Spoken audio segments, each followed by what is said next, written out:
ما الذي يفرق بيننا وبينهم؟ منهج السلف، لأن السلف هم الذين فهموا الكتاب والسنة وساروا عليهما، فنحن نتبع السلف الصالح. بسم الله والحمد لله والصلاة والسلام على رسول الله وعلى آله وصحبه ومن تبعهم بإحسان إلى يوم الدين، أما بعد. السلام عليكم ورحمة الله وبركاته. الحمد لله. الله نடியார் بارك الله فيكم. دروس المهمة لعامة الأمة. ஒவ்வொரு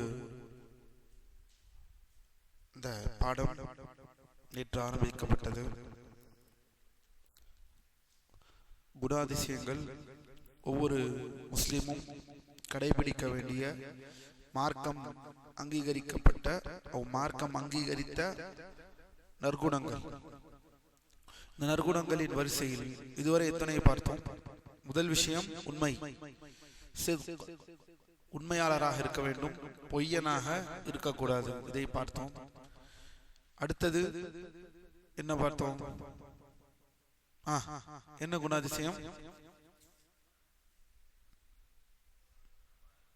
சரி, அடுத்தது அமானத்தை, அதாவது அமானத்தை பாதுகாப்பவர்களாக, அமானத்தை பாதுகாப்பவர்களாக பார்க்க வேண்டும். மேலும் அல்லாஹ்வின் அடியார்களே, இந்த வசனம் நாம் ஏற்கனவே கூறினோம் அல்லவா? இந்த அமானத் என்பது பூமியிலும் வானங்களும் பூமியிலும் மலைகளுக்கும் காட்டப்பட்டது. ஆனால் அவைகள் அந்த அமானத்தை சுமக்க மறுத்துவிட்டன இல்லவா? நாம் இந்த வசனத்தை நேற்று பார்த்தோம்.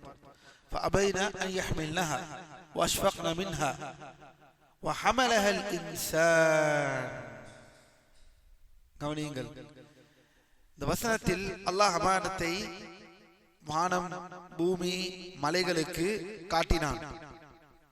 ஆனால் அதே வானம் பூமி மலைகள் அதை தாங்கிக் கொள்ள மறுத்துவிட்டது, அல்லாஹ்விடம் பயந்து விட்டது. ஆனால் மனிதன் அதை சுமந்து விட்டான். இந்த வசனத்திற்கு தஃப்சீரிலே உலமாக்கள் என்ன குறிப்பிடுகிறார்கள் என்றால், ஷேக் அரஃபாத் அவர்கள் சொல்கிறார்கள், தக்லீஃபை குறிப்பிடுகிறார்கள். அதாவது ஒரு முஸ்லிமின் மீது கடமையாக்கப்பட்ட விஷயங்கள், இதை மனிதன் சுமந்து கொண்டான், இதை மனிதன் சுமந்து கொண்டான். இதுதான் அந்த அமானத். ஐவேளை தொழுகை, அதாவது அல்லாஹ்வுக்கு இணை வைக்காத வாழ்க்கை, ஐவேளை தொழுகை, நோன்பு, காசிருப்பவர்களிடம் ஜகாத், ஹஜ்ஜு, எப்படிப்பட்ட இந்த மார்க்க அடிப்படைகளை அமானத் என்ற அடிப்படையில் உலமாக்கள் கொண்டு வருகிறார்கள். இதை சரியான முறையில் செயல்படுத்துவதும் அமானத்தை பாதுகாப்பதும் ஒன்று. மார்க்க கடமைகளை அல்லாஹ் நம் மீது விதித்ததை இந்த வசனத்திலிருந்து தஃப்சீரிலே உலமாக்கள் குறிப்பிடுகிறார்கள். வானம் பூமி மலைகளுக்கு காட்டப்பட்டது, அவைகள் அந்த அமானத்தை சுமப்பதற்கு மறுத்துவிட்டன, ரப்பிடம் வேண்டாம் என்று சொல்லிவிட்டார்கள். ஆனால் மனிதன் அதை சுமந்து கொண்டான். எதை சுமந்தோம்? இந்த கடமைகளை, இந்த அமானத்தை. எது அந்த அமானத்? நம்மீது சுமத்தப்பட்ட கடமைகள், நம்மீது சுமத்தப்பட்ட கட்டாயங்கள். அப்படி என்றால் நாமும் அமானத்தில் தான் இருக்கிறோம். அல்லாஹ்வுக்கு இணை வைக்காத வாழ வேண்டிய வாழ்க்கை அமானா. கேள்வி கேட்கப்படுவோம். ஐவேளை கடமையான தொழுகையை தொழுவது அமானா, மறந்து விடாதீர்கள். இது அமானத்தை பார்த்தோம். மூன்றாவது என்ன பார்த்தோம்? அல் அஃபாஃப், கற்பு. கற்பு என்றால் வெறுமன விபச்சாரத்திலிருந்து தன்னை ஒரு மனிதன் பாதுகாத்துக் கொள்வது மட்டுமல்ல. அஃபாஃப் என்றால் பொதுவாக எல்லா வகையிலும் தன்னிறைவு பெற்ற மனிதனாக இருப்பான், தன்னிறைவு பெறக்கூடிய மனிதனாக இருப்பான் அல்லாஹ்வுடைய ஒரு உதவியை கொண்டு. இதை தெளிவாக நேற்று பார்த்தோம். கடைசியாக நேற்று பார்த்தது அல் ஹயா, வெட்கம். இந்த வெட்கமுடைய விஷயத்தையும் கடைசியாக நேற்று விரிவாக பார்த்தோம். இன்று ஐந்தாவது குணாதிசயத்தில் ஒன்று அஷ்ஷஜாஅ, வீரம், துணிச்சல், துணிவு. அல்லாஹ்வின் அடியார்களே, நற்பண்புகளுக்கு மிக முக்கியமான நற்பண்பாக மார்க்கம் இதை சொல்கிறது. வீரம் என்பது, இந்த துணிச்சல் என்பது மகத்தான பண்புகளில் ஒன்றாகும். அதன் இருப்பிடம் உள்ளத்தில் உள்ளது. அச்சம் தரும் நேரங்களிலும் பேரழிவுகளின் போதும் உள்ளம் உறுதியாகவும் நிலை பெற்றும் இருந்தால் அது அல்லாஹ்வின் மீது நல்லெண்ணத்துடனும் பொறுமையுடனும் இருக்க வழிவகுக்கும்.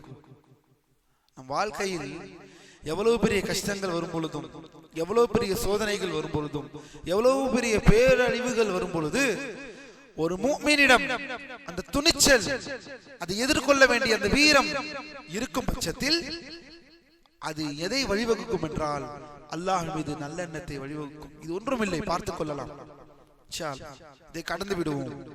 அந்த துணிச்சல், அந்த வீரம் அல்லாஹ் பாதுகாப்பான். ரப்புல் ஆலமீன் அல்லாஹ் இருக்கிறான், வலில்லாஹில் ஹம்து. இதை கடந்து விடுவோம் என்ற அந்த வீரமும் துணிச்சலும் இருந்திருக்குமெனில் அவர் அந்த அல்லாஹ்வின் மீது நல்லெண்ணத்தை கொள்கிறார். அவசரப்படாமல் அந்த பிரச்சனையை பொறுமையுடன் கையாளுகிறார். இதெல்லாம் எதற்கு உதவும்? எந்த குணாதிசயம் நம்மிடம் இருக்க வேண்டும்? அந்த பயமல்லாத அந்த துணிச்சல் இருக்க வேண்டும். விவேகத்துடன் கூடிய அந்த துணிச்சல் இருக்க வேண்டும், அந்த வீரம் இருக்க வேண்டும். மார்க்கத்தின் அடிப்படையில் ஷேக் அவர்கள் விளக்குகிறார்கள். சுப்ஹானல்லாஹ், அருமையான விளக்கம் ஹதீஸ்களை கொண்டு விளக்குகிறார்கள். என்னவென்பதை பார்ப்போம். வீரம் என்பது அல்லாஹ்வின் அடியார்களே மிக முக்கியமான ஒரு இலக்கணத்தை சொல்கிறார்கள். இந்த வீரம், இந்த துணிச்சல் என்பது கோழைத்தனம் மற்றும் அளவு கடந்த துணிச்சல். அது என்ன சொல்வோம்? அசட்டு தைரியம் என்று சொல்லுவோம் அல்லவா? கோழைத்தனத்திற்கும் அசட்டு தைரியத்திற்கும் நடுவிலே இருப்பதுதான் வீரம்.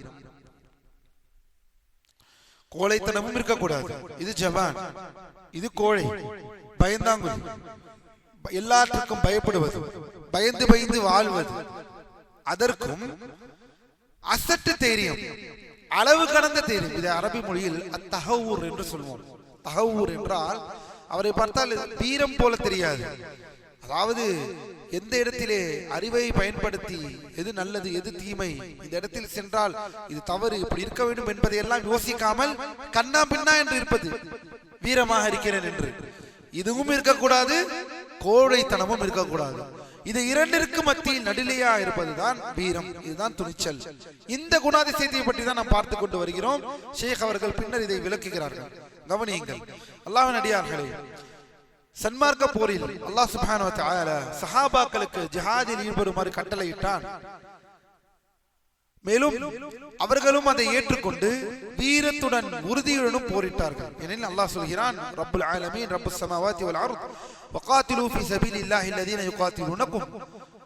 மேலும் உங்களுடன் போரிடுபவர்களுடன் நீங்கள் அல்லாஹ்வின் பாதையில் அறப்போர் செய்யுங்கள், போரிடுங்கள். ஆனால் அத்துமீறி செல்லாதீர்கள். நிச்சயமாக அத்துமீறுபவர்களை அல்லாஹ் நேசிப்பதில்லை. இந்த விஷயத்தை நாம் பார்த்துக் கொள்ள வேண்டும். மேலும் இந்த போரில் உறுதியாக இருத்தல் பற்றி அல்லாஹ் திருமறையில் சொல்கிறான். சூரத்துல் அன்ஃபாலிலே 45வது வசனம்.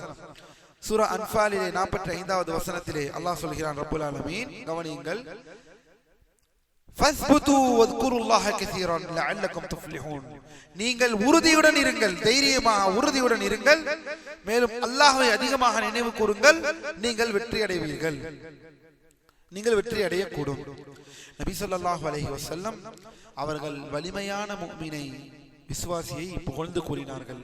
வலிமையான முஃமின் பலவீனமான முஃமினை விட சிறந்தவர், அல்லாஹ்வுக்கு மிகவும் விருப்பமானவர். எனினும் இருவரிலும் நன்மை உண்டு. உனக்கு பயன் தரக்கூடியதன் மீது நீ பேராதி ஆசை கொள், ஆர்வம் கொள், அல்லாஹ்விடம் உதவி தேடு, பலவீனம் அடைந்து விடாதே. பாருங்கள், பலவீனமான முஃமின் பலமல்லாத முஃமினை விட சிறந்தவராகத்தான் இருப்பார் எப்போதும். அல்லாஹ்வின் அடியார்களே, அந்த பலம் எதில் இருப்பது என்பதை தான் நாம் பார்க்க வேண்டும். அந்த பலம் என்பது அந்த துணிச்சல் சார்ந்த ஒரு விஷயம். உடலில் ஒன்றும் இல்லாமல் இருக்கலாம், ஆனால் அவரிடம் என்ன இருக்கும்? அவரிடம் என்ன இருக்கும்? அந்த வீரம், அந்த துணிச்சல் இருக்கும். அதுதான் இங்கே பார்க்கப்படுகிறது. அந்த வீரமும் அந்த துணிச்சலும் இருக்கும். அந்த ஒவ்வொரு முஸ்லீமும் பேண வேண்டிய குணாதிசயங்களில் ஒன்றாக மார்க்கம் துணிச்சலை காட்டுகிறது. ஆனால் இது எப்படிப்பட்ட துணிச்சல், அதை தான் நாம் பார்த்துக் கொண்டிருக்கிறோம். வலிமையின் இந்த பொருள் இங்கு வலிமை என்று குறிப்பிடப்படுவது மறுமைக்குரிய விஷயங்களே. நன்றாக கவனியுங்கள். வலிமை என்றால், வீரம் என்றால் 4 பேரை போட்டு அடிப்பது, குண்டு போடுவது, அதுவா வீரம்? அப்பாவி பொதுமக்களை சாகடிப்பது, அப்பாவி பொதுமக்களை கொல்லுவது, இதுவா வீரம்? அல்லது சூசைட் பாமை உடம்புக்குள் வைத்துக் கொண்டு நான் கூட்டத்தோடு கூட்டமாக செல்கிறேன் என்று செல்வது, இதுவா வீரம்? எது வீரம்? எது பலம்? எது துணிச்சல்? மறுமைக்குரிய விஷயங்களில் உள்ள உறுதியையும் திறமையையும் குறிக்கும். மனிதன், அந்த முஸ்லிம் ஆகிரத்திற்கான கல்வியுடன் செயல்படுவது. அல்லாஹ்வின் அடியார்களே, எந்த துணிச்சலிலும் கல்வி இல்லாத துணிச்சல் அது துணிச்சல் அல்ல. சத்திய கல்வி இல்லாத துணிச்சலும் சத்திய கல்வி இல்லாத வீரமும் மண்ணுக்கு சமம். தெரிந்து கொள்ளுங்கள், மண்ணுக்கு சமம். அது எந்த நலனையும் பயிற்றுவிக்காது. அது எந்த நலனையும் கொண்டு வரப்போவதில்லை இந்த சமூகத்திற்கு. அது எந்த விதமான ஒரு சீர்திருத்தத்தை கொண்டு வர போவதில்லை இந்த சமூகத்திற்கு என்பதை மறந்து விடாதீர்கள்.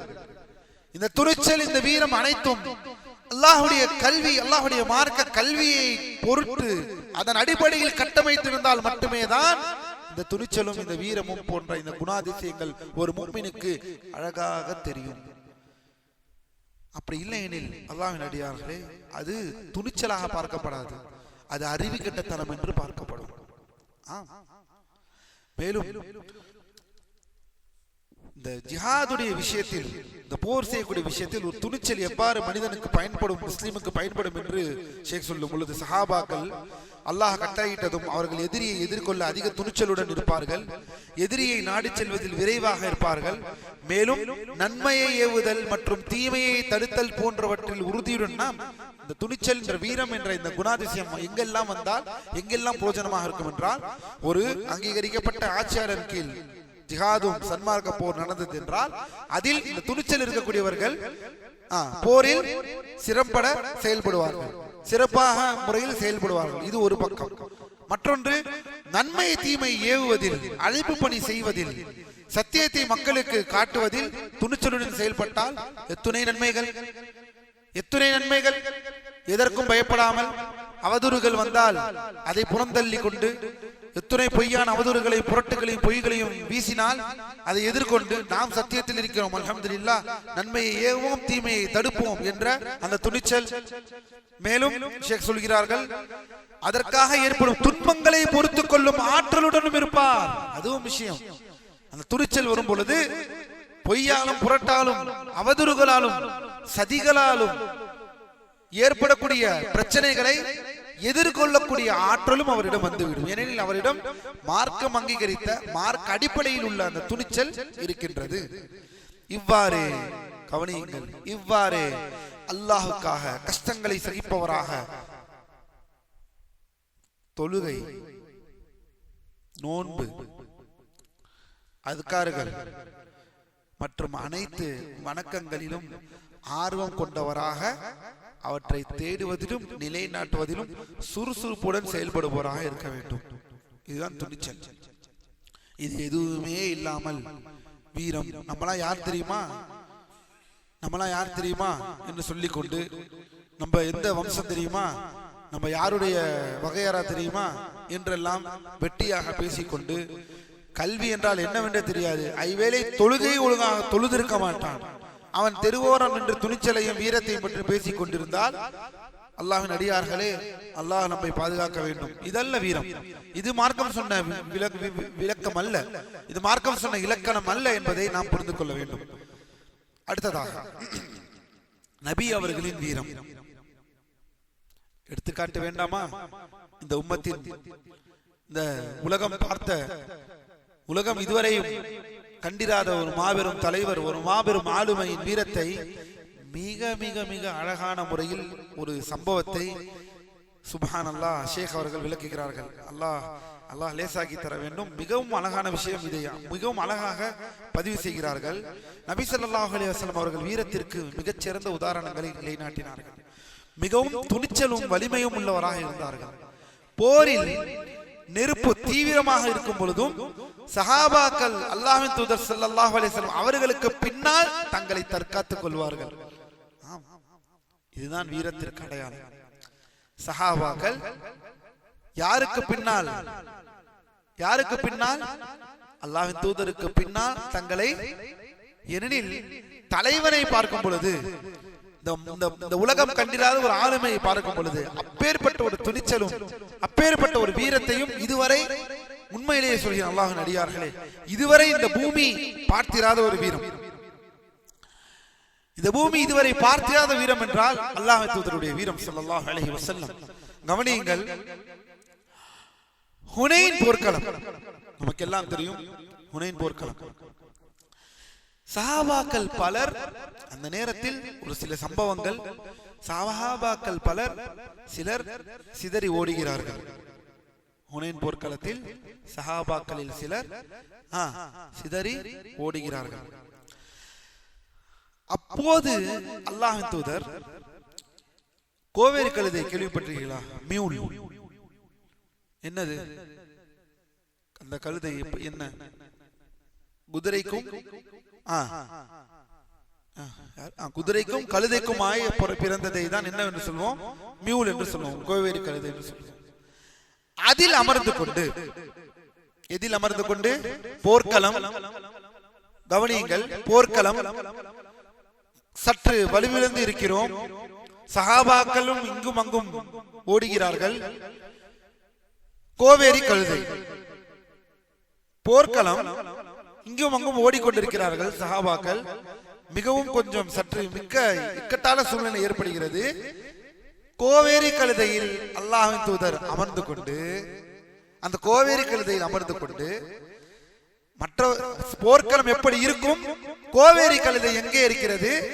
போர்க்களத்தில் பயன்படுத்தக்கூடிய மிருகங்கள், அந்த விஷயங்கள் எங்கே இருக்கிறது? கோவேரி கழுதையில் அமர்ந்து கொண்டு எதிரிகளை நோக்கி சென்று, நான் தான் அந்த நபி, நான் தான் அந்த நபி, இதில் பொய் ஏதும் இல்லை, நான் தான் அப்துல் முத்தலிபின் மகன், என்னிடம் வாருங்கள், நீங்கள் தேடக்கூடியவன் நான் தான். எதில் அமர்ந்து கொண்டு? எதில்? சற்று சற்று அந்த அந்த சம்பவத்திற்கு போய் பாருங்கள், தெரியும். பெரும் பெரும் ராட்சத குதிரைகள் அல்ல, பெரும் பெரும் யானைகளில் அல்ல, இன்று பயன்படுத்திக் கொண்டிருக்கிறார்களே அத்துணை நவீன விஷயங்களில். புகாரியிலே பதிவு செய்யப்பட்ட ஹதீஸ், சஹீஹ் புகாரியிலே பதிவு செய்யப்பட்ட ஹதீஸ், லா இலாஹ இல்லல்லாஹ், அல்லாஹ்வின் அடியார்களே, இதுதான் வீரம். அந்த கோவேரி கழுதையின் மீது அமர்ந்து கொண்டு எதற்கும் லாய்க்கில்லாத ஷேக் அவர்கள் இங்கு பதிவு செய்கிறார்கள், இதுவே முழுமையான வீரத்தின் உச்சபட்ச நிலையாகும். போரின் நடுவில் தனது ராணுவம் தன்னை விட்டு பிரிந்து சென்ற நிலையிலும் மெதுவாக செல்லும் போருக்கு ஏற்றதல்லாத கோவேரி கழுதையின் மீது இருந்த போதும் எதிரிகளை நோக்கி அதை குத்தி குத்தி ஓட்டி, மேலும் அறியாதவர்களுக்கும் தன்னை அடையாளப்படுத்திக் கொள்ளும் விதமாக தனது பெயரை கூறுகிறார் என்றால், இதை விட துணிச்சத்தின் உச்சபட்சம் இந்த பூமி, இந்த ஆளுமை, எந்த ஆளுமையும் பாற்றிடாத ஒரு வீரம். இதுதான் அல்லாஹ்வின் தூதர் ஸல்லல்லாஹு அலைஹி வஸல்லம் அலைஹி ஸலாத்து வஸ்ஸலாம். இதற்கு காரணம் வருவோம். அடுத்தது ஷேக் சொல்கிறார்கள், அல்லாஹ்வின் மீதான அசைக்க முடியாத நம்பிக்கை, அவன் மீதுள்ள தவக்குல், அவன் மீது சார்ந்திருக்கக்கூடிய அந்த எண்ணம், இதுவே ஆகும். அத்துடன் அல்லாஹ் தனக்கு நிச்சயம் உதவி செய்வான், தான் எதற்காக அனுப்பப்பட்டேனோ அதை முழுமை செய்வான், மேலும் தனது மார்க்கத்தை அனைத்து மார்க்கங்களை விடவும் மேலோங்க செய்வான் என்ற உறுதியான நம்பிக்கையுமே ஆகும். அல்லாஹ் நம்மை பாதுகாக்க வேண்டும். அனஸ் ரலியல்லாஹு அன்ஹு கூறுகிறார்கள், அல்லாஹ்வின் தூதர் ஸல்லல்லாஹு அலைஹி வஸல்லம் அவர்கள் மக்களில் மிகவும் துணிச்சலானவர்களாக இருந்தார்கள். மக்களில் மிகவும் துணிச்சலுடையவர்களாக இருந்தார்கள் அல்லாஹ்வின் தூதர். மேலும் வீரம், இந்த பண்புகள் இறுதியாக இந்த குணாதிசயத்தின் இறுதிக்கு வருகிறோம். இமாம் இப்னுல் கய்யிம் அப்துல் அஜீஸ் இப்னு பாஸ் ரஹிமஹுல்லாஹ், அதற்கு முன்னால் இந்த நூலாசிரியர் அவர்களை பற்றி சொல்கிறார்கள். நமக்கு எல்லாம் தெரியும் அல்லாஹ்வின் அடியார்களே, ஷேக் அப்துல் அஜீஸ் இப்னு பாஸ் ரஹிமஹுல்லாஹ் இந்த நூலை எழுதியவர்கள். அதாவது இந்த துருசுல் முஹிம்மா, இந்த உம்மத்தின் பொதுநலத்திற்கான முக்கியமான பாடங்கள். இந்த நூலை எழுதின இந்த ஆசிரியர், இந்த ஆலிம் மாபெரும் துணிச்சல் மிக்க ஒரு ஆலிம் என்பதை ஷேக் அரஃபாத் பதிவு செய்கிறார்கள். இமாம் இப்னு பாஸ் ரஹிமஹுல்லாஹ் அவர்கள் சத்தியத்தை வெளிப்படுத்துவதிலும், ஒரு மார்க்க அழைப்பாளனிடம் இந்த துணிச்சல் என்ற நற்குணம் இல்லாமல் போய்விட்டது என்றால் அல்லாஹ்வின் அடியார்களே, அவன் தாவத்தை செய்வதற்கு லாய்க்கில்லாதவன் என்பதை போல தன் உலமாக்கள் சொல்கிறார்கள். அந்த துணிச்சலும் அந்த வீரமும் இல்லையெனில் ஒருவர் அழைப்பு பணியில் இருக்க முடியாது, ஒரு அழைப்பு பணியில் நிலைநிறுத்திக் கொள்ள முடியாது. அந்த தெம்பும் அந்த திராணியும் அந்த துணிச்சலும் கல்வியினால் அமைக்கப்பட்ட துணிச்சல் இருக்க வேண்டும். ஷேக் சொல்கிறார்கள், இமாம் இப்னு பாஸ் ரஹிமஹுல்லாஹ் அவர்கள் சத்தியத்தை வெளிப்படுத்துவதிலும் அதை பரப்புவதிலும் அத்துடன் தீமையை தடுப்பதிலும் அறியப்பட்ட வீரமிக்க அறிஞர்களில் ஒருவரார் என்பதில் எந்த சந்தேகமும் இல்லை. பொதுமக்கள், முக்கிய பிரமுகர்கள் மற்றும் தலைவர்கள், வெளிநாட்டு அதிபர்கள் இவர்களுடன் அவர்களின் பிரபலமான நிலைப்பாடுகள் இதற்கு சான்றாக அமைகின்றன என்று அந்த அரசியல் ரீதியான விஷயங்களை இப்னு பாஸ் ரஹிமஹுல்லாஹ் எடுத்த ஒரு சில முக்கியமான முடிவுகள், அந்த காலத்தில் வெளிநாட்டு உறவுகள் விஷயத்தில் ஆட்சியாளர்களுக்கு அவர்கள் கொடுத்த வீரமிக்க துணிச்சல் மிக்க உபதேசங்கள், இந்த விஷயத்தில் இவ்வாறு நாம் முடிவெடுக்க வேண்டும், இவ்வாறு முடிவெடுப்போம் என்ற அந்த துணிச்சலான அந்த விஷயங்களை எல்லாம் குறிப்பிடுகிறார்கள்.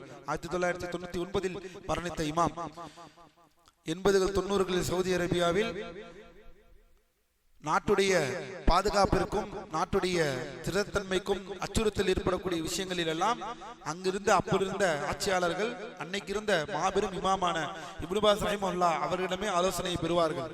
அந்த ஆலோசனை பெறும்போதெல்லாம் மிகவும் துணிச்சலுடனான ஆலோசனைகள், துணிச்சலுடனான அறிவுரைகள் எல்லாம் வழங்கினதில் இமாம் இப்னு பாஸ் ரஹிமஹுல்லாஹ் அவர்களுக்கு பெரும் பங்கு இருக்கிறது என்பதை ஷேக் அரஃபாத் அவர்கள் இந்த இடத்தில் விளக்குகிறார்கள்.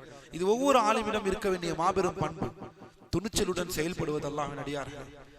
அடுத்ததாக இப்னுல் கய்யிம் ரஹிமஹுல்லாஹ் அவர்கள் ஒரு விஷயத்தை பற்றி, வீரமுள்ள, உறுதி, உதவியளிக்கும் மனப்பான்மை, நிலைப்புத்தன்மை மற்றும் அமைதி கொண்டவராக இருப்பார்கள். அவர் ஆணவம் கொள்ள மாட்டார். பாருங்கள், வீரமுள்ளவர் ஆணவம் கொள்ள மாட்டார். வீரமுக்கும் ஆணவத்திற்கும் வித்தியாசம் இருக்கிறது.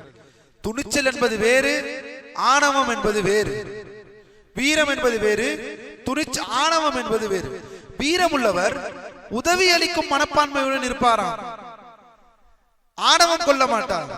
மேலும் கோபம் கொள்ளவராக இருக்க மாட்டார். வீரம் வேறு, கோபப்படுவது வேறு. கோபத்தை தூக்கி கொண்டு வந்து வீரம் என்று சொல்லாதீர்கள். கோபப்படுவதை வீரமாக சித்தரிக்காதீர்கள் அல்லாஹ்வின் அடியார்களே. வீரம் என்பது வேறு, கோபப்படுவது என்பது வேறு. மேலும் தன்னை கவனியுங்கள் அல்லாஹ்வின் அடியார்களே, தன்னை கட்டுப்படுத்திக் கொள்ளக்கூடியவராக இருப்பார், துணிச்சலுடையவர். அல்லாஹ் தூதர் ஸல்லல்லாஹு அலைஹி வஸல்லம் சொல்லக்கூடிய ஹதீஸ் நமக்கு ஞாபகம் இல்லையா?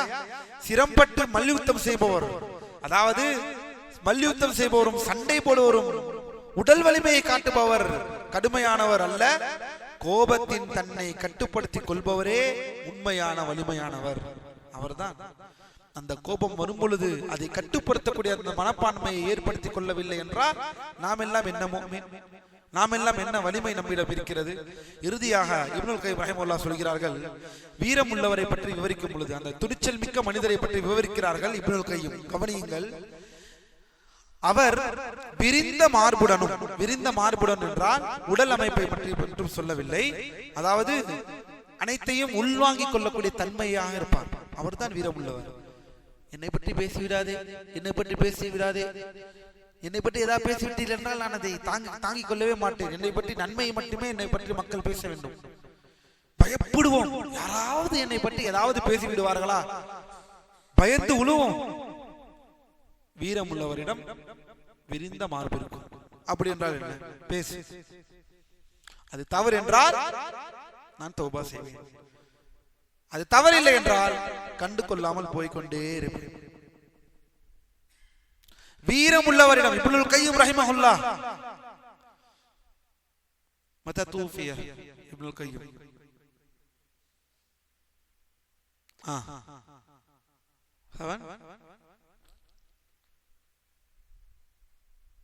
அஹ்சன்த் பாரக்கல்லாஹு ஃபீக்கும். எப்போது மரணித்தார்கள் இப்னுல் கய்யிம்?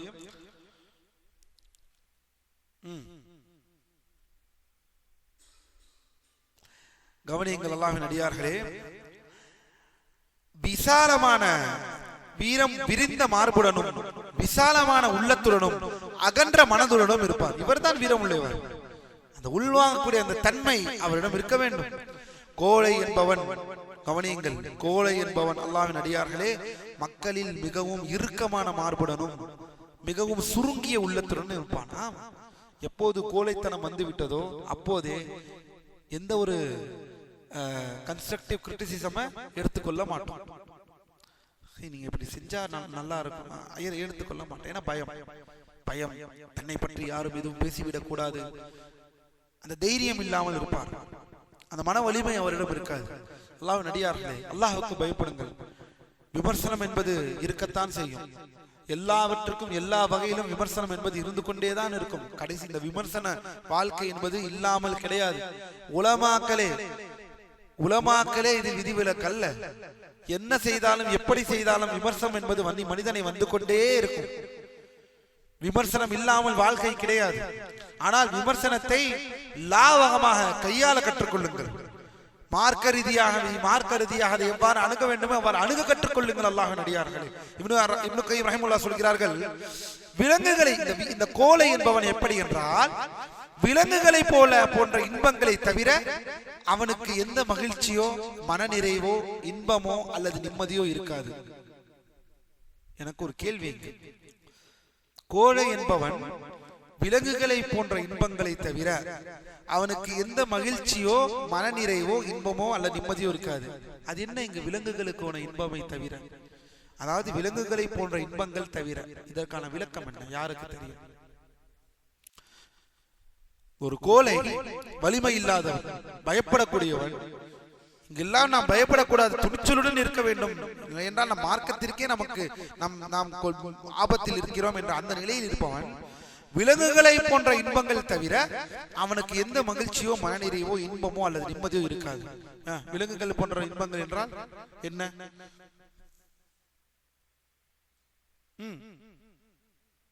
விலங்குகள் பசிக்கு உண்டால் மகிழ்ச்சி அடையும், ஆமா இல்லையா? அதே மகிழ்ச்சி, அதே இன்பம். விலங்குகள் தன்னை பாதுகாத்து உறவிடம் தேடக்கூடிய இடத்தை அடைந்து விட்டால் அது மகிழ்ச்சி அடையும். மகிழ்ச்சி அடையும், நாமும் மகிழ்ச்சி அடையும். விலங்குகள் உறங்கினால் மகிழ்ச்சி அடையும், நாமும் உறங்கினால் மகிழ்ச்சி அடையும். விலங்குகள் உடலுறவு கொள்ளும், நாமும் உடலுறவு கொள்ளும். இதுதான் விலங்குகளுள் தேடக்கூடிய இன்பங்கள். அதே இன்பம்தான் மனிதனுக்கும். இதனால் தான் உலமாக்கள் சொல்கிறார்கள், மனிதன் விலங்குகளிலிருந்து வேறுபடுத்தது ஒன்றே ஒன்றுதான். அல்லாஹ்வின் அடியார்களே, மனிதன் விலங்குகளிலிருந்து வேறுபடுத்தப்படுவது ஒன்றே ஒன்றில் தான். கவனித்துக் கொள்ளுங்கள். வல்லாஹி அதுதான் அல் இபாதா, வணக்க வழிபாடு.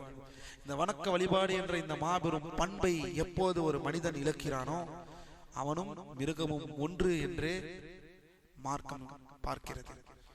வரலாறு நமக்கு அதை தான் காட்டுகிறது. ஏனெனில் மனிதனும் உறங்குகிறான், விலங்குகளும் உறங்குகிறது. விலங்குகளும் உண்ணுகிறது, மனிதனும் உண்ணுகிறான். விலங்குகளும் உடலுறவு கொள்கிறது, மனிதனும் உடலுறவு கொள்கிறான். எதிலிருந்து மனிதன் வேறுபடுகிறான்? மனிதன் விலங்குகளிலிருந்து. வேறுபடுத்தக்கூடிய ஏதாவது ஒரு விஷயத்தை நீங்கள் காட்டுங்கள். அந்த வேறுபாட்டை தான் அல்லாஹ் சொல்லிவிட்டான். வமா ஹலகத்துல் ஜின்ன வல் இன்ஸ இல்லா லியஅ்புதூன். மனிதர்களையும் ஜின்களையும் என்னை வணங்குவதற்காக அன்றி நான் படைக்கவில்லை. இதுதான் மனிதனுடைய நோக்கம், மனித படைப்பின் நோக்கம். அந்த நோக்கத்தை நிறைவேற்றாதவன் அவன் வாழ்க்கை மிருக வாழ்க்கை. அந்த நோக்கத்தை தெளிவுபடுத்தாதவன் அவன் வாழ்க்கை மிருக வாழ்க்கை. உண்ணுகிறான், பருகுகிறான், உறங்குகிறான், ஆடைகள் அணிவித்துக் கொள்கிறான், உடலுறவு கொள்கிறான். இந்த வாழ்க்கை தான் வாழ்க்கை. இதை சுற்றி இருக்கக்கூடிய விஷயங்கள் மட்டும்தான் இந்த பூமியில் நின்று அலங்கரிக்கப்படுகிறது. பாருங்கள், சாப்பாட்டு கடை, food, hotel, review, YouTube, Instagram, எல்லாம் எதை திறந்தாலும் ரெண்டே விஷயம், மூணே விஷயம் தான். ஆமாவா இல்லையா?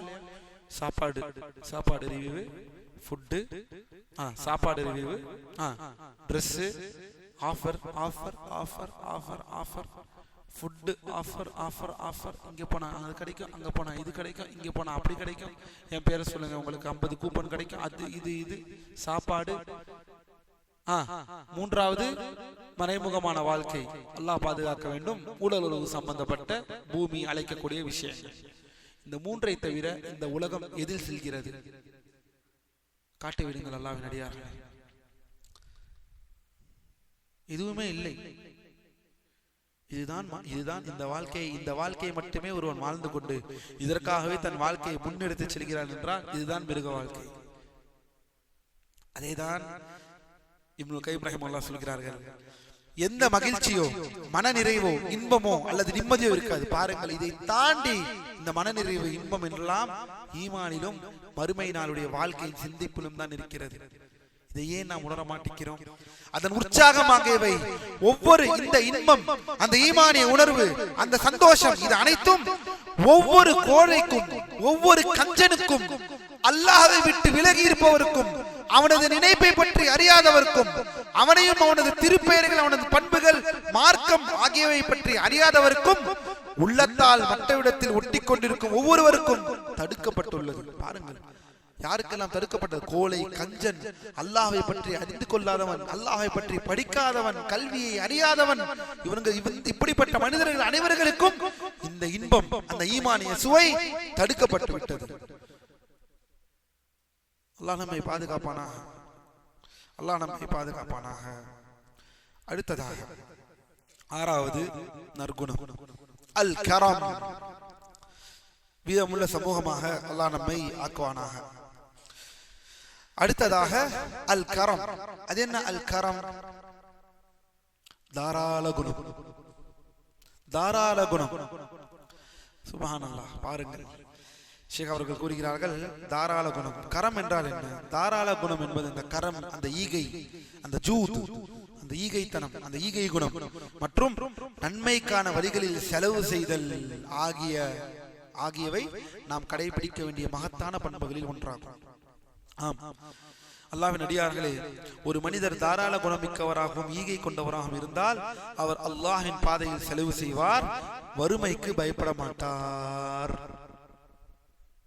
ஒரு மனிதர் அல்லாஹ்வின் பாதையில் ஈகை குணமிக்கவராகவும் தாராள குணமிக்கவராகவும் இருப்பாரே எனில் அவர் அல்லாஹ்வின் பாதையில் செலவு செய்வார், வறுமைக்கு பயப்பட மாட்டார். முதலில் ஜக்காத்தை கொடுப்பார். அதுதான் அல்லாஹ்வின் பாதையில் செலவு செய்பவர். அவர்தான் வறுமைக்கு பயப்பட மாட்டார். மேலும் அல்லாஹ்வின் அடியார்களே, அல்லாஹ் சுப்ஹானஹு வ தஆலா தன் திருமறையில் கூறுகிறான், வமா துன்ஃபிகு மின் கைரின் ஃபஇன்னல்லாஹ பிஹி அலீம். நீங்கள் எந்த நன்மையை நீங்கள் செலவு செய்தாலும், நன்மையான காரியங்கள் நீங்கள் செலவு செய்வதாலும் நிச்சயமாக அல்லாஹ் அதை அறிந்தவனாக இருக்கிறான்.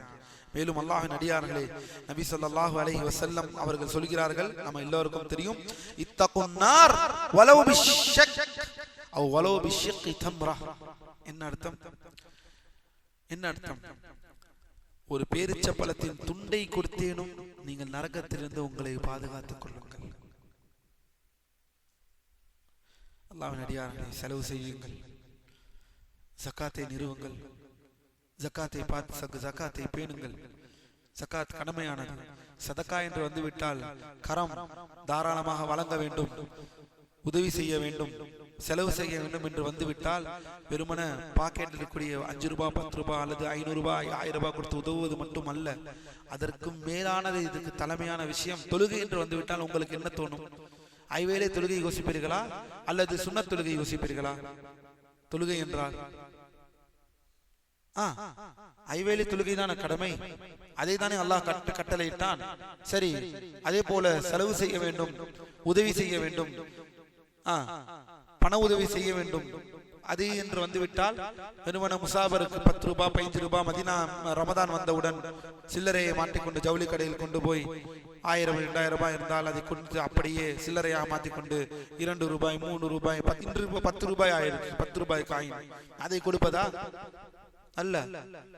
உங்கள் அல்லாஹ் உங்களுக்கு வழங்கின செல்வத்திலிருந்து, கடமையான குறிப்பிட்ட செல்வத்திலிருந்து, குறிப்பிட்ட சதவீதத்திலிருந்து விகிதாச்சார அடிப்படையில் எடுத்து அதை நாம் ஏழை மக்களுக்கு கொடுக்க வேண்டும். ஜகாத். அல்லாஹ் தூதர் சொல்கிறார்கள், ஒரு பேரிச்சம்பழத்தின் துண்டை கொடுத்தேனும் நீங்கள் நரகத்திலிருந்து உங்களை பாதுகாத்துக் கொள்ளுங்கள். முஸ்லீம் ஒருவர் எத்தகைய தாராள குணத்தை மீகையும் கடைபிடிக்க வேண்டும் என்பதை அல்லாஹ்வுடைய வேதத்தில் உள்ள வசனங்கள் நமக்கு அதிகமாக விளக்குகின்றன. அல்லாஹ் சொல்கிறான், ரப்புல் ஆலமீன், வமா துன்ஃபிகூ மின் கைரின் ஃபலிஅன்ஃபுசிகும் வமா துன்ஃபிகூன இல்லா இப்திகாஅ வஜ்ஹி. அல்லாஹ்வின் அடியார்களே, அல்லாஹ் சொல்கிறான், நீங்கள் எந்த நன்மை உங்களுக்கே நன்மையாக வரும். ஆம், நாம் செய்வதெல்லாம் யாருக்காக? அல்லாஹ்விற்காகவா? இந்த நன்மை எல்லாம் யாருக்கு போய் சேரும்? நீங்கள் உதவி செய்வதனால் அல்லாஹ் பயனடைந்து விட்டானா? நீங்கள் ஜக்காத்தை கொடுப்பதினால், உங்கள் பாக்கெட்டிலிருந்து நீங்கள் எடுத்து நீங்கள் ஜக்காத்தை கொடுப்பதினால், உங்கள் செல்வத்துக்கு நீங்கள் கொடுப்பதினால் அல்லாஹ் பயனடைந்து விடுகிறானா? அல்லாஹ் ரப்புல் ஆலமீன் தன் திருமறையில் சொல்கிறான், வமா துன்ஃபிகூ மின் கைரின் ஃபலிஅன்ஃபுசிகும். அது உங்களுக்கு, அது உங்களுக்கான நன்மை. ஃபலிஅன்ஃபுசிகும். மேலும் சூரா பக்ராவிலே வரக்கூடிய வசனம் 272வது வசனம். மேலும் அல்லாஹ் சொல்கிறான், ரப்புல் ஆலமீன், அல்லாஹ்வின் திருமுகத்தை நாடியே தவிர நீங்கள் செலவு செய்வதில்லை. அப்படி என்றால் அல்லாஹ்வுடைய முகத்திற்காக நாம் செலவு செய்ய வேண்டும். நீங்கள் எந்த நன்மையை செலவு செய்தாலும் அது உங்களுக்கு முழுமையாக திருப்பி தரப்படும். லா இலாஹா இல்லல்லாஹ். அல்லாஹ் சொல்கிறான், வமா துன்ஃபிகூன மின் கைரின் யுவஃப இலைக்கும். நீங்கள் எந்த நன்மையை நீங்கள் செய்தாலும், செலவு செய்தாலும், நீங்கள் நன்மையில் நீங்கள் செலவு செய்தீர்கள் என்றால் உங்களுக்கு அது நிச்சயம் திருப்பி தரப்படும் என்று அல்லாஹ்வுடைய வாக்கு. இது இவ்வாறு என்றாவது சிந்தித்தோமா? ஜக்காத் எவ்வளவு நம் உண்மையிலேயே இத்தனை வருடம் வேலை செய்திருக்கிறோமே, இத்தனை வருடம் வியாபாரத்தில் இருக்கிறோமே, எனக்கு ஜக்காத் இருக்கிறதா இல்லையா? நாம் இன்று படித்துக் கொண்டிருக்கக்கூடிய முக்கியமான ஒரு குணாதிசயம் தாராள குணம். தாராள குணம் எங்கிருந்து ஆரம்பிக்க வேண்டும்? ஜக்காத்திலிருந்து ஆரம்பிக்க வேண்டும். ஜக்காத்திற்குரியவர்களா நாம், ஜக்காத்தை பேணுபவர்களா நாம், ஜக்காத்துரிய மனிதர்களாக இருக்கக்கூடியவர்களா நாம். மேலும் அல்லாஹ் சொல்கிறான், ரப்புல் ஆலமீன், மேலும் அதில் நீங்கள் எந்த அநீதியும் இழைக்கப்பட மாட்டீர்கள். இப்னு மஸ்ஊத் ரலியல்லாஹு அன்ஹு அவர்கள் அறிவிக்கிறார்கள், ஹதீஸிலே நபி ஸல்லல்லாஹு அலைஹி வஸல்லம் அவர்கள் கூறினார்கள், 2 விஷயங்களை தவிர எதற்கும் பொறாமைப்படக்கூடாது. தெரியுமா அந்த 2 விஷயம் என்னவென்று? 2 விஷயங்களை தவிர பொறாமை என்பது வேறு எதற்கும் கிடையாது. ஒன்று, நன்றாக கவனியுங்கள், லா ஹஸத இல்லா ஃபீ இஸ்னைன். லா ஹஸத இல்லா ஃபீ இஸ்னைன். இந்த ஹஸத் என்பது, பொறாமை என்பது, இந்த 2 விஷயத்தை தவிர வேறு எதுவும் இருக்கக்கூடாது. என்ன? ரஜுலுன் ஆதாஹு அல்லாஹு மாலன். ஒரு மனிதனுக்கு மக்களில், அதாவது அல்லாஹ் ஒரு மனிதனுக்கு அல்லாஹ் செல்வத்தை கொடுத்து அதை சத்திய வழியில் செலவு செய்ய அனுமதிக்கப்பட்டவரை பார்க்கும் பொழுது அவரை பார்த்து பொறாமை கொள்ளலாம். அவரை பார்த்து பொறாமை கொள்ளலாம். என்ன பொறாமை?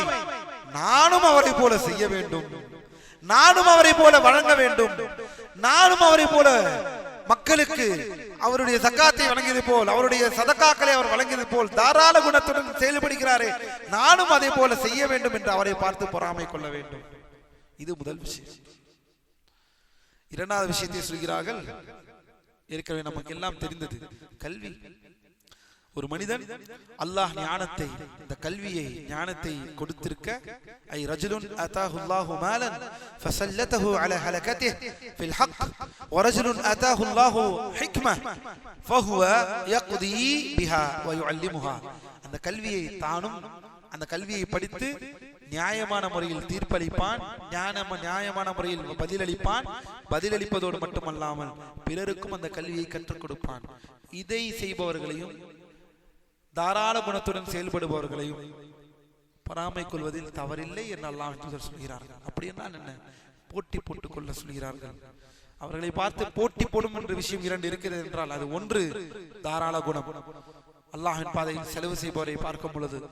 2வது கல்வி அறிவை உடையவர்கள், உலமாக்கள், ஆலிம்கள், கல்வியை படிக்கக்கூடிய ஒவ்வொரு கல்வியை படிக்கக்கூடிய மாணவன். இந்த பள்ளிக்குள் வந்தால் பார்க்கிறீர்கள் அல்லவா, மாணவர்கள் இங்கு படித்துக் கொண்டிருப்பதை அதை பார்த்து நாமும் ஆசைப்பட வேண்டும், நாமும் படிக்க வேண்டும். இத்தனை பேர் பொதுமக்களாக இருக்கக்கூடியவர்கள் பள்ளிக்குள் வருவீர்கள், செல்வீர்கள். ஆனால் உங்களை அல்லாஹ் தூதர் என்ன சொல்கிறார்கள் தெரியுமா? உங்களுக்கான உபதேசம், பொதுமக்களுக்கான உபதேசம். 2 விஷயத்தில் பொறாமை பண்ணலாம், பொறாமை கொள்ளலாம். அதில் ஒன்று, கல்வியை அல்லாஹ் ஒருவருக்கு வழங்கியிருப்பான். அந்த கல்வியை கொண்டு அவர் நியாயமான முறையில் தீர்ப்பளிப்பார், பதில் சொல்வார், பின்பு மற்றவருக்கும் கற்றுக் கொடுப்பார். இவரை பார்த்து போட்டி போட வேண்டும். பொதுமக்களாக வரக்கூடியவர்கள், படிக்கக்கூடிய மாணவர்களை பார்க்கும் பொழுது இந்த ஆசை வர வேண்டும், இந்த போட்டி போட வேண்டும். அல்லாஹ்வின் அடியார்களே, அல்லாஹ் நம்மை நேர்வழியை செலுத்துவானாக. சரி, இப்போது அடுத்ததுக்கு செல்வோம்.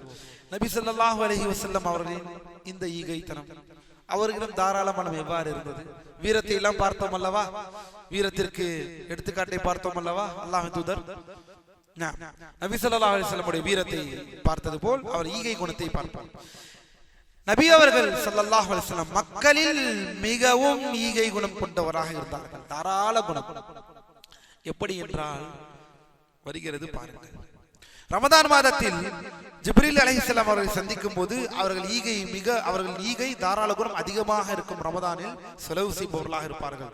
இருப்பதை தன்னிடம் இருப்பதை ஒவ்வொரு இரவும் ஜிப்ரீல் அவர்களை சந்திக்கும் பொழுதும் குர்ஆனை அதை மீட்டுக் கொள்வார்கள், முராஜா செய்வார்கள். இப்னு அப்பாஸ் அவர்கள் கூற்று, அல்லாஹ்வின் தூதர் ஸல்லல்லாஹு அலைஹி வஸல்லம் மக்களில் மிகவும் தாராள குணம் படைத்தவராக இருந்தார்கள், மிகவும் ஈகை குணம் கொண்டவர்களாக இருந்தார்கள். மேலும் அனஸ் ரலியல்லாஹு கூற்றை பாருங்கள்.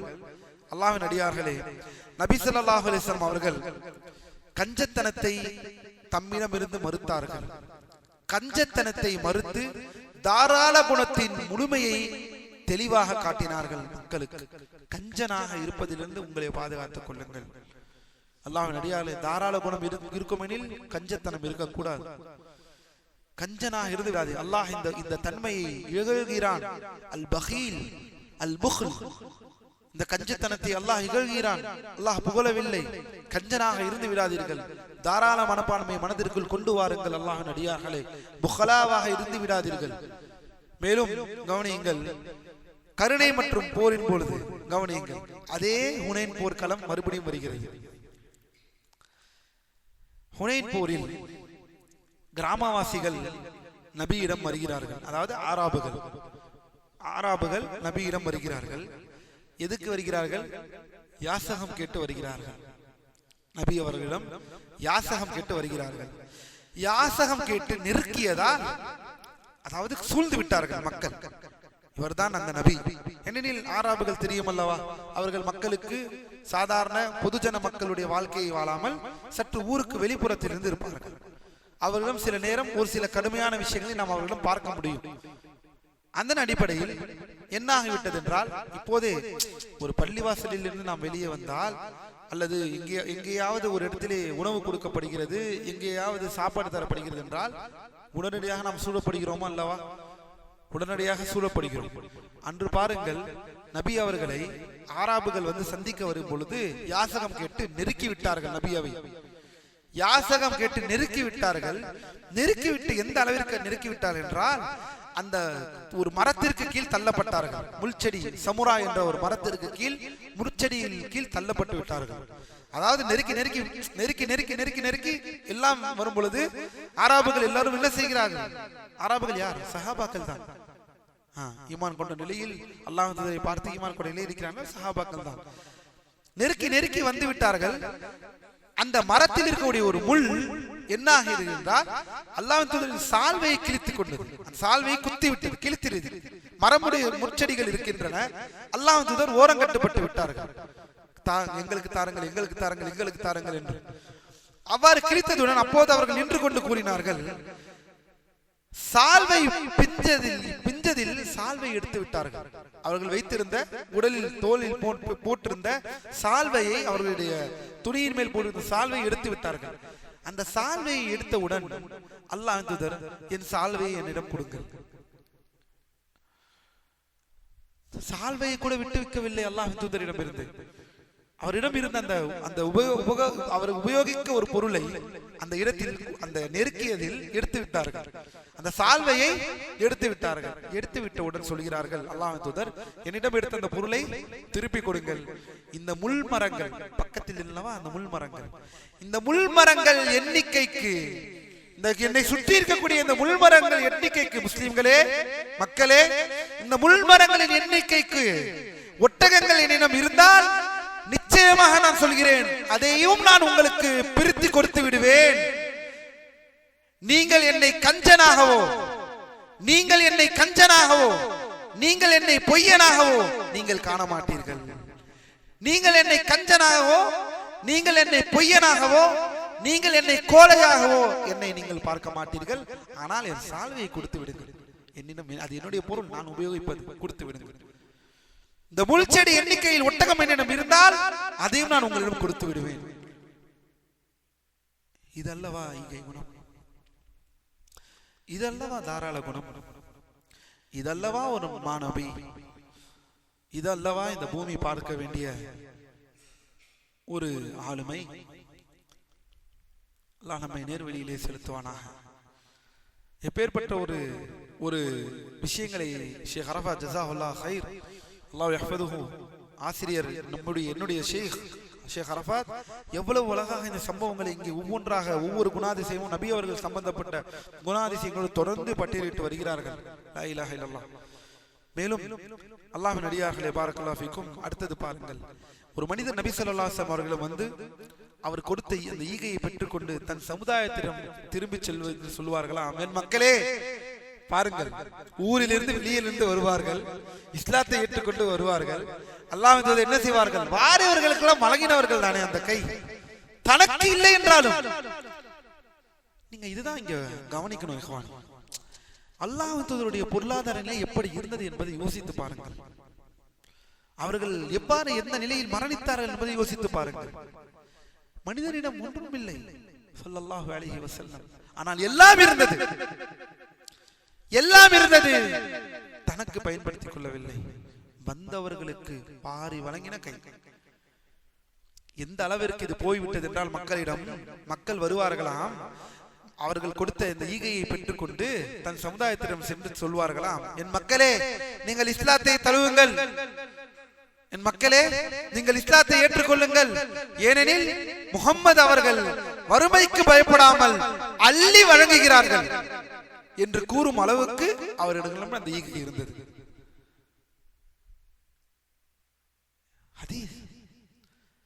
இஸ்லாத்தை தழுவிடுங்கள், முஹம்மது என்பவர் எதுக்கு பயப்படாமல், எதுக்கு, வறுமைக்கு பயப்படாமல். இன்று சுப்ஹானல்லாஹ் எல்லாற்றையும் கணக்கு பார்க்கிறோம். ஒரு 500 ரூபாய் கொடுப்பதற்கு கூட கணக்கு, ஒரு 500 ரூபாய் அல்லாஹ்வின் பாதையில் சத்தியத்தில் செலவு செய்வதற்கு கணக்கு, அல்லாஹ்வுடைய பள்ளிவாசலுக்கு தானாக முன்வந்து தருவதில் கணக்கு. வறுமைக்கான பயமா? அல்ஹம்துலில்லாஹ், நம் பள்ளி சஹாபாக்கள் வழிவந்த பள்ளி. ஒருபோதும் அல்லாஹ்வுடைய பள்ளிவாசல்கள் கையேந்த கூடாது, ஒருபோதும் அல்லாஹ்வுடைய பள்ளிவாசல்கள் கையேந்த கூடாது. கையேந்தக்கூடிய நிலையில் அல்லாஹ்வுடைய பள்ளிவாசல்களை ஆக்குவதற்கு எந்த விதமான ஒரு நிலையும் ஏற்படுத்தக்கூடாது. இது நம் பள்ளியை மட்டும் அல்ல, எந்த பள்ளியாக இருந்தாலும் சரி, சத்தியத்தையும் தௌஹீதையும் சுன்னாவையும் போதிக்கக்கூடிய எந்த பள்ளியாக இருந்தாலும் சரி, அல்லாஹ்வின் அடியார்களே, பள்ளியை ஒருபோதும் கையேந்தக்கூடிய நிலையில் முஸ்லிம்கள் ஆக்கிவிடக் கூடாது என்பதை ஞாபகம் வைத்துக் கொள்ளுங்கள். நீங்கள் தரவில்லை என்றாலும், உங்களிடம் இந்த ஈகை குணம் இல்லை என்றாலும், அல்லாஹ்வுடைய மார்க்கம் இது. இன்னா நஹ்னு நஸல்னா ذிக்ரா வ இன்னா லஹு லஹாஃபிஸூன். நாமே இந்த திக்ரை, இந்த மார்க்கத்தை இறக்கி வைத்தோம், நாமே இதை பாதுகாப்போம் என்று அல்லாஹ் சொல்கிறான். கதீஜா ரலியல்லாஹு அன்ஹா அவர்களின் உறுதிமொழி நாம் இருக்கலாம் தெரியும். நபி ஸல்லல்லாஹு அலைஹி வஸல்லம் அவர்களுக்கு முதல் வஹி, முதல் இறை செய்தி வந்தபோது அவர்கள் பயந்து கதீஜா ரலியல்லாஹு அன்ஹா அவர்களிடம் திரும்பி சென்று, நான் என் விஷயத்தில் அஞ்சுகிறேன், எனக்கு பயமாக இருக்கிறது என்று கூறினார்கள். அதற்கு கதீஜா ரலியல்லாஹு அன்ஹா என்ன சொல்லி அவர்களை குளுமைப்படுத்தினார் என்பதைத்தான், ஆறுதல் சொன்னார் என்பதைத்தான் இப்போது நாம் பார்க்க போகிறோம். சொல்கிறார்கள், அப்படியெல்லாம் இல்லை, நீங்கள் நற்செய்தி பெறுங்கள், சந்தோஷப்படுங்கள், உங்களுக்கு ஒன்றும் ஆகாது. அல்லாஹ்வின் மீது ஆணையாக, அல்லாஹ் உங்களை ஒருபோதும் இழிவுபடுத்த மாட்டான், மற்றொரு அழைப்பில் ஒருபோதும் நீங்கள் கவலையடைய செய்ய மாட்டான். நிச்சயமாக நீங்கள் உறவுகளை பேணுகிறீர்கள், பலவீனமானவர்களின் சுமையை சுமக்கிறீர்கள், இல்லாதவர்களுக்கு சம்பாதித்து தருகிறீர்கள், வழங்குகிறீர்கள். லா இலாஹ இல்லல்லாஹ். இது எப்போது? இது எப்போது? எப்போது? வஹி இறங்கின முதல் கட்டம், வஹி இறங்கின நான். அப்படி என்றால் அல்லாஹ்வின் தூதர் வாழ்க்கை அல்லாஹ் அவ்வாறு தான் பாதுகாத்தார். வஹியால் அவர் இருப்பதற்கு முன்னாலும் அல்லாஹ் அந்த மாணவியை அனைத்து விஷயங்களிலிருந்தும் பாதுகாத்தார். இதனால் தான் நபி ஸல்லல்லாஹு அலைஹி வஸல்லம் ஒரு நாளும் அவர்கள் வாழ்க்கையை நினைவு வைத்ததே இல்லை. நபி வந்ததற்கு, நபியாக பிரகடனப்படுத்ததற்கு பட்டதற்கு பிறகுதான் இணை வைப்பை விட்டார்கள். ஹாஷா, அல்லாஹ் அவர்களை பரிசுத்தமாக்குவானாக. நபியை ஒருபோதும் அல்ல, நபியாக பிரகடனப்படுத்துவதற்கு முன்னாலும் அல்லாஹுடைய வலியல், அல்லாஹுடைய வலிமார்கள் இவர்கள் எல்லாம் நல்லோர்கள் என்று சிலைகளாக வைக்கப்பட்டு சிலைகளாக உருவப்படுத்தப்பட்ட அந்த சிலைகளை ஒருபோதும் அல்லாஹ்வின் தூதர் நபியாக பிரகடனப்படுத்துவதற்கு முன்னாலும் வணங்கவில்லை, பின்னாலும் வணங்கவில்லை. தெரிந்து கொள்ளுங்கள், ஒரு காலம் இணை வைத்ததில்லை. நபியோடு வேற யாராவது இருந்தார்களா சிலைகளை வணங்காதவர்கள்? அபூபக்கரும் அவர்களும் கேட்கும் போதே உடல் சிலிர்க்கிறது. சுப்ஹானல்லாஹ். அபூபக்கரை சிந்திக்கும் பொழுது, யோசிக்கும் பொழுது, அவர்களும் நபியோடு சேர்ந்தவர்கள். ஒரு காலமும் மார்க்கத்திற்கு நபியாக இஸ்லாத்திற்கு முன்னாலும் சரி பின்னாலும் சரி, ஜாஹிலியா காலத்திலும் சரி, நபி அவர்கள் வணங்கவில்லை. வலில்லாஹில் ஹம்த். அது நம்ம எல்லாருக்கும் தெரியும். அல்லாஹ்வுடைய மாபெரும் இறை தூதரில் ஒருவர். அவர்களோடு சேர்ந்தவர்களும் அபூபக்கர் சித்திக் ரலியல்லாஹு அன்ஹு அவர்களும் ஒரு காலமும் சிலைகளை வணங்கினதில்லை. அல்லாஹ்வின் அடியார்களே, இங்கே ஹதீஜா ரலியல்லாஹு அன்ஹா சொல்வதை பாருங்கள். பலவீனமான சுமையை சுமக்கிறீர்கள், உறவுகளை பேணுகிறீர்கள், இல்லாதவர்களுக்கு வழங்குகிறீர்கள், மேலும் சத்திய விவகாரங்களில் ஏற்படும் துன்பங்களுக்கு உதவுகிறீர்கள். பாருங்கள், இல்லாதவர்களுக்கு நீங்கள் வழங்குகிறீர்கள், நீங்கள் ஏன் கவலைப்படுகிறீர்கள்? இதுதான் அல்லாஹ்வினுடைய குணம், அல்லாஹ்வின் தூதருடைய குணம் என்று சொல்கிறார்கள். அல்லாஹ்வின் அடியார்களே, நபி ஸல்லல்லாஹு அலைஹி வஸல்லம் அவர்களின் கரம் மற்றும் ஈகையின் ஒரு பகுதி என்னவென்றால், அவர்கள் யாரிடமிருந்தும் எதையும் மறுத்ததில்லை. அப்படி என்றால் என்ன? ஜாபிர் ஹதீஸை பாருங்கள். நபி ஸல்லல்லாஹு அலைஹி வஸல்லம் அவர்களிடம் எதை பற்றி கேட்கப்பட்டாலும் இல்லை என்று ஒருபோதும் கூறினதில்லை. ஏதாவது கேட்டால் இல்லை என்ற வார்த்தை அல்லாஹ்வின் தூதரின் அகராதியில் கிடையாது. யாராவது ஏதாவது கேட்டு வந்தால் இல்லை இல்லை என்ற வார்த்தை கிடையாது. அல்லாஹ்வின் தூதர் ஸல்லல்லாஹு அலைஹி வஸல்லம் அவருடைய வழிமுறை. மேலும் அல்லாஹ்வின் அடியார்களே, அல்லாஹ்வின் தூதர் ஸல்லல்லாஹு அலைஹி வஸல்லம் அவர்கள் ஹதீஸுல் குத்ஸியிலே வரக்கூடிய ஹதீஸுல் குத்ஸி, அல்லாஹ் தூதர் அல்லாஹ்விடமிருந்து அறிவிக்கிறார்கள், ஆதமின் மகனே, நீ செலவு செய், நான் உனக்கு செலவு செய்வேன். இப்னு ஆதம் அன்ஃபிக் உன்ஃபிக் அலைக். என்ன ஃபெயிலு? கா இப்னு ஆதம் அன்ஃபிக் ما فعله؟ أنفق. أحسنت. طيب فعل ماضي مضارع أمر. طيب أنفق عليك. أنفق عليك. أنفق يا رب. أحسنت. فعل مضارع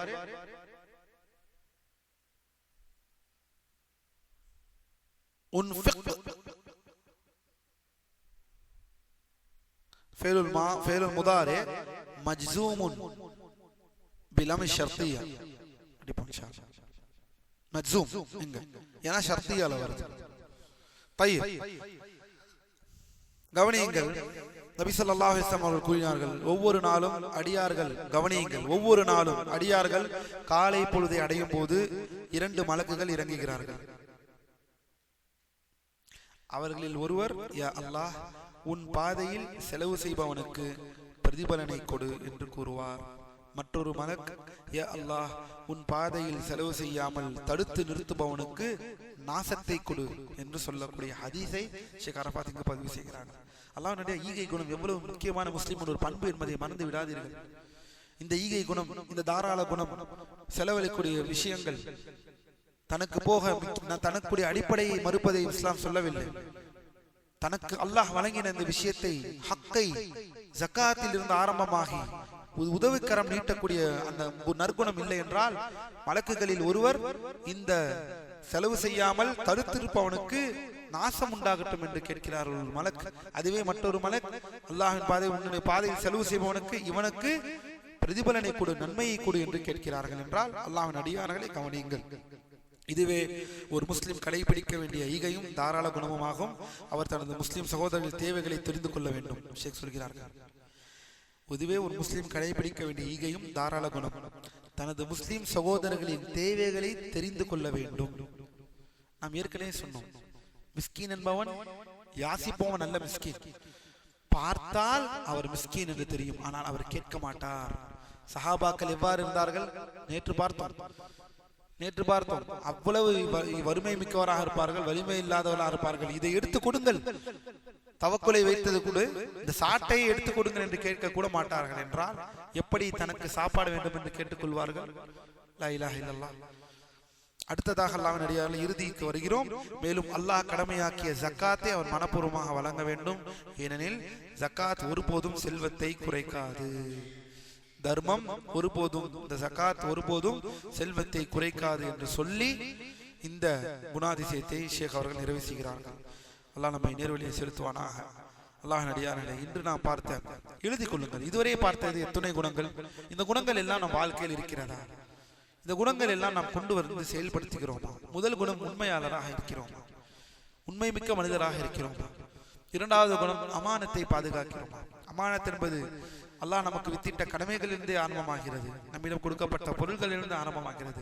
நம்மீது ஒருவர் பொறுப்பு சாட்டப்பட்டு அந்த பொறுப்புகளுக்கு உண்மையாளராக இருப்பதிலிருந்து ஆரம்பமாகிறது. எல்லா விஷயங்களிலிருந்தும் இந்த அமானத் ஆரம்பமாகிறது. உண்மையாளர், அமானத்தை பாதுகாப்பவர், நம்பகமிக்கவர், அதுதான் நம்பகமிக்கவர், நம்பகத்தன்மையுடையவர். மூன்றாவது அஃபாஃப், கற்புடையவர், தன்னிலை பெற்றவர், மக்களிடம் யாசிக்காதவர், தன்னிலை பெற்றக்கூடிய ஒரு மனிதர். அஃபாஃப், கற்புடையவர், தனக்கான அந்த கற்பை வெறும் விபச்சாரத்திலிருந்து மட்டுமல்ல எல்லா வகையிலிருந்தும் தன்னை கற்புடைய ஒரு மனிதராக ஆக்கிக் கொள்பவர். தன்னிகரற்றிருப்பார், தன்னிலை நிறைவு பெற்றிருப்பார், யாரையும் எதிர்பார்க்க மாட்டார், தன் வாழ்க்கையை பார்ப்பார். நேற்றெல்லாம் இதை விரிவாக பார்த்தோம். மூன்றாவது குணம். நான்காவது, அஃபாஃபிற்கு பிறகு ஹயா, வெட்கம் இருக்க வேண்டும். வெட்கம் எவ்வளவு முக்கியமான ஒரு பண்பு. நான்காவது ஹயா, வெட்கம். ஐந்தாவது கரேஜ், வீரம், துணிச்சல். ஆறாவது ஈகை குணம், தாராள குணம். அல்லாஹ் இப்படிப்பட்ட பண்புகளை நமக்கு வழங்குவானாக. அதன்பால் செலவு செய்யக்கூடிய மக்களாக, அதன்பால் வாழக்கூடிய மக்களாக, முஸ்லீம்களாக ஆக்குவானாக. இப்படிப்பட்ட குணங்கள் சமூகத்தில் மிளிர்ந்தால், சமூகத்தில் வளர்ந்தால், அந்த குணங்களை பின்னால் வரக்கூடிய சமூகம் எடுத்துக்கொள்ளும். அல்லாஹ்வின் அடியார்களே, அப்படிப்பட்ட முன்மாதிரிகளாக அல்லாஹ் நம்மை ஆக்கி அருள் புரிவானாக. வகூலு கௌலி ஹாதா அஸ்தக்ஃபிருல்லாஹ் லி வ லக்கும். சுப்ஹானக்கல்லாஹும்ம வ பிஹம்திக அஷ்ஹது அல்லா இலாஹா இல்லா அன்த அஸ்தக்ஃபிருக வ அத்தூபு இலைக். بيننا وبينكم السلف، بيننا وبينكم الكتب. كان أحمد يقول البدع بيننا وبينكم الجنائز.